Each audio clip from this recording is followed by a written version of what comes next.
Hi, it's Faye Ellington.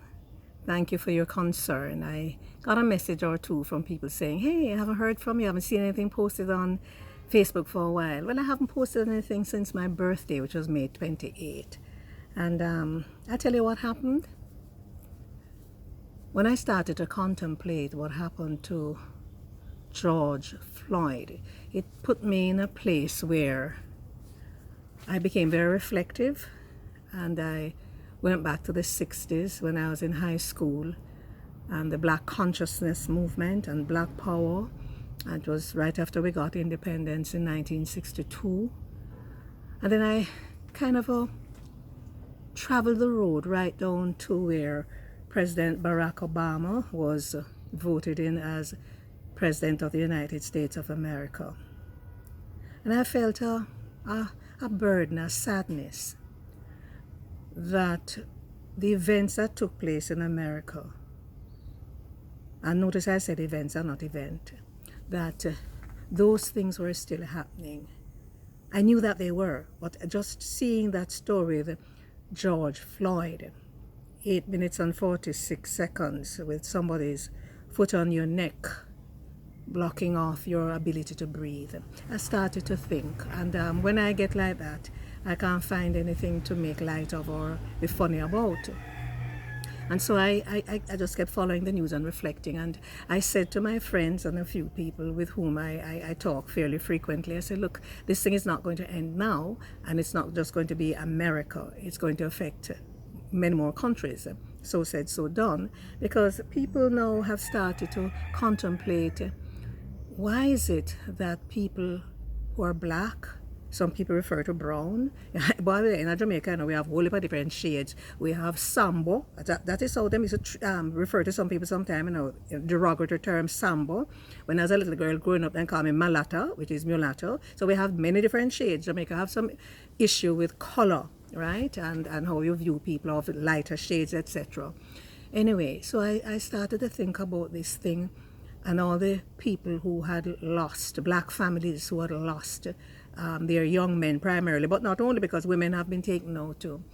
And it kind of put me in a place, And then today, the 12th of June, woke up to the news this morning that two of the men of the Jamaica Constabulary Force were murdered by gunmen over in Horizon Park in St. Catherine.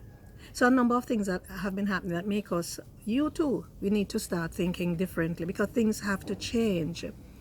And so whether it is police officers brutalizing black people and others, or gunmen in Jamaica killing off innocent citizens and members of the security forces, we have to ask ourselves, what role we can play, whether we're in Jamaica or outside of Jamaica.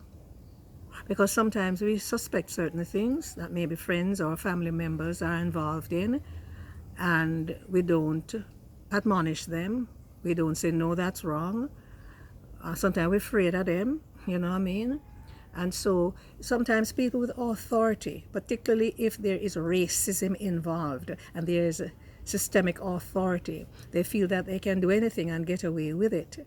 And they have been doing anything and getting away with it. But unfortunately, anything is a big thing to families and to the individuals, and that is killing people. Same thing here in Jamaica with the marauding gunmen. And then you ask yourself, how many mothers, fathers, uncles, brothers, sisters know that their relatives are involved in wrongdoing, but either turn a blind eye or they are not paying attention?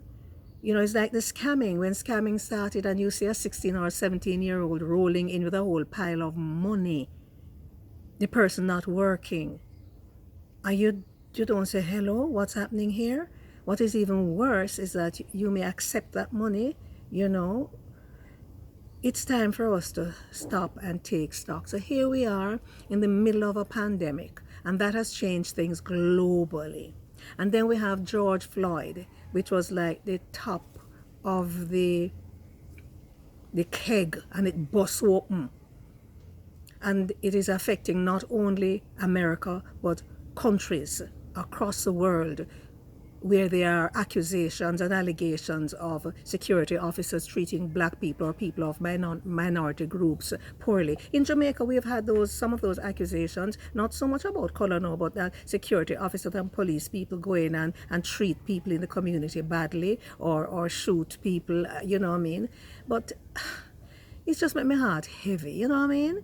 And I just want to say, and for us to know that all of us have a role to play, whether it is taking care of ourselves health-wise, which is where this pandemic is concerned, and other forms of health, make sure we are healthy, that we try to exercise, that we try to eat right, and that we're in healthy relationships, not just marriage and father and daughter and son and mother and the rest of it. That's very important, but in a community that you think about others and care about others.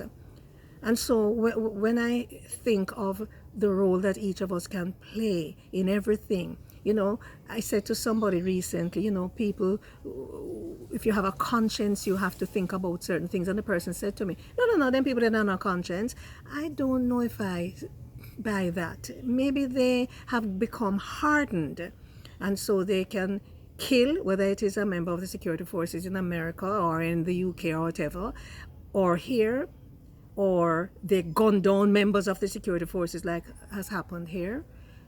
But something has gone wrong. Babies weren't born as criminals. No, they were not. The most hardened criminal was not born that way. So it's that they have become that way. They have been nurtured that way. And we usually use nurture to mean good things, something positive. And so, if families are not healthy, then children, men, boys and girls, men and women, will look outside for acceptance. So we have to start going back to, as so many of us have said, the family. How are you bringing up your son? How are you bringing up your daughter? But I have also felt that some of our younger parents, 16, 17, 18, their value system was not even properly intact before they started having children. And then the poverty in which many people exist make them turn a blind eye to some of the wrong things because they do what they have to do, or so they think, to be able to eat a meal. It just so... I'm not in a good place about the world or about Jamaica. And I'm asking you if you can play a part. If you see some friend or some relative going astray, you have to help to put them back on the right path. We don't make guns in Jamaica. I have a few colleagues in media, like myself in journalism, who've often said, how can we stop the importation of guns? How can we prevent them from coming in? And we can play a part, but then the country from which they are coming, they also need to try to plug that hole.